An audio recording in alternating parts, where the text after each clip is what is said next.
Jack Ryan number 4, Chris Pine. You're watching Beyond the Trailers review of Shadow Recruit. Tokyo, London, the United States. It's gonna be a wipeout. We'll never see it coming. You're not just an analyst anymore. You're operational now. Jack? I have to go to Moscow. Why don't you want me to come? Because I'm gonna be working the whole time. They play rough over there, Jack. Victor Cherevin is unpredictable. You Americans like to think of yourselves as direct. Perhaps you are just rude. Perhaps you're just touchy. Yeah, in some ways, this movie does seem a bit stale. You've got Captain Kirk looking for a backup franchise, Keira Knightley reluctantly returning to franchise work after snubbing her nose at Pirates of the Caribbean, and Kevin Costner, the new Liam Neeson. He's starring in 5 movies this year. And then there's Shakespearean wonder thesp turned director Kenneth Branagh, who scored with Thor, yet clearly regrets not giving himself an on-screen role. So he bailed on that sequel to direct here, where he also plays the big bad. And then there's Jack Ryan himself, who's getting a reboot a la Batman and James Bond. But while audiences were intrigued by the origin stories for those iconic characters, is Jack Ryan really as compelling? He is on the page, as Tom Clancy was able to jumpstart his prestigious and prolific career with The Hunt for Red October, his first novel and the very first Jack Ryan adventure.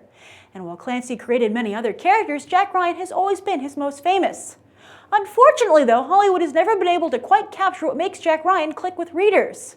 Of course, The Hunt for Red October, Patriot Games, and Clear and Present Danger are all well-known films, but the character of Jack Ryan himself doesn't have quite the name recognition that Paramount would like him to. And they've already tried to reboot the franchise once before with Ben Affleck in The Sum of All Fears, but, well, let's just say those were Affleck's pre-Argo days. As for this reboot, it's been in the works since Star Trek semi-rebooted itself, also with Chris Pine back in 2009.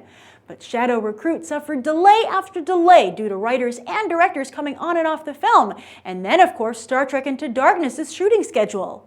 Finally, there was one more delay when Paramount, after screening the film and finding themselves in need of a flashy release date for the also delayed Wolf of Wall Street, pushed Shadow Recruit back from its Christmas Day release in favor of the Scorsese-DiCaprio Oscar contender. So now Shadow Recruit is opening for the Martin Luther King Jr. holiday weekend? Yeah, it looks bad, but this has been a proven release date for Hollywood, launching solid hits like Black Hawk Down, Mama, Cloverfield, and the holiday weekend's biggest hit to date, Paul Blart Mall Cop. Will Jack Ryan's badge shine just as bright? I've never read a Jack Ryan novel, so I don't know what it is that makes him resonate with readers, but whatever it is, Paramount still hasn't cracked it. Interestingly, Shadow Recruit is too ambitious of a film, and in trying to be so many different things, it actually ends up being none of them. Basically, what it seems they're trying to do is take Jack Ryan and make him this all-American Boy Scout who gets to play hero. But the problem there is that heroes without flaws aren't very compelling. I never felt that Jack Ryan was in any danger once during this movie. I never thought he would fail in any of his missions. And things came very easily to him. You're talking about someone who has, I know that they set him up, they really work hard to set him up as a former Marine, but still, espionage is a different skill set. And yet he's able to not only do very well in the field as an operative, but he's able to then take his, his tactical thinking that he's only been using in economics for most of the movie, and then they have him figuring out, terrorist rings just, on the fly. And I think, that's really, I think, not respectful to the people who actually do this in real life, where it takes years of study and practice to be able to spot these patterns. But, Jack Ryan's just a wonder kid, which I think is the worst kind of, Hollywood hero, because it doesn't exist. And then also, they take his wife, Keira Knightley, and she ends up kind of being, wow, what do you know? She's a great super spy too, just right off the cuff with no training. And it's almost like it's like they take Rob and Laura Petrie from the Dick Van Dyke Show and make them super spies who never fail. And that actually would be a pretty good movie if it was like a comedy. But this isn't a comedy. It asks you to take this seriously. So the one thing, though, I will say that's interesting about the film is how it tries to take a look at how the world has changed and the espionage game has changed, and how the biggest threats these days, opposed from like nuclear threats in the Cold War, which is what I think how we're most familiar with spy films, this new world of where economic warfare and terrorism are the biggest threats. And I thought that was interesting. Although the film levels some pretty serious charges against Russia, so I can't imagine this movie would play very well there, since the Russian government even is this isn't like a rogue agent, and that's not a spoiler, that's set up from the beginning, are so vilified that unless a lot of Russians really do hate Americans, I don't think they would enjoy watching this movie because it just paints them as such unabashed bad guys. I haven't seen that, speaking of Cold War, I haven't seen the Russians depicted that negatively since those kinds of films. And I think Russia's been trying to, improve its image a little bit. But I did like that look at economic warfare. And for instance, there's this great line where a finance analyst that Jack Ryan works with says, don't sink the boat. Forget it. Russia's a luxury liner, and we don't want to be on it. And I think that luxury liner, that attitude was never portrayed. For instance, the film takes place in Russia, or supposedly takes place in Russia. It didn't actually shoot in Russia, and so the opportunity to at least do some globe-trotting or some sightseeing from your movie theater seat is lost. I mean, it could take place anywhere, and it looks like it could take place anywhere. And also, there are no great action sequences. James Bond movies are famous for these really beautiful, visually exciting and interesting action scenes. And also the Bourne movies have wonderful action sequences. There are no really good action sequences in Jack Ryan. They're all at the level, I think, of like television. And I think Kenneth Branagh maybe was too distracted trying to play the villain here, and he's only okay as the villain. He has a really ridiculous introduction to his character that just seems to be trying too hard.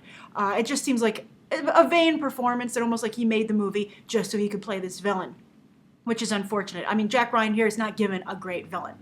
Now, there are somewhat good scenes in the film. I mean, it's not horrible, but it's definitely not what it could have been. And, often before I've talked about, you have to figure out where best to start a film and end a scene. You want to get in as late as possible and leave as early as possible. And there are so many false starts to the movie. Every time in the beginning of the film, I was like, okay, we could have just started here. Oh, no, wait, we could have just started here.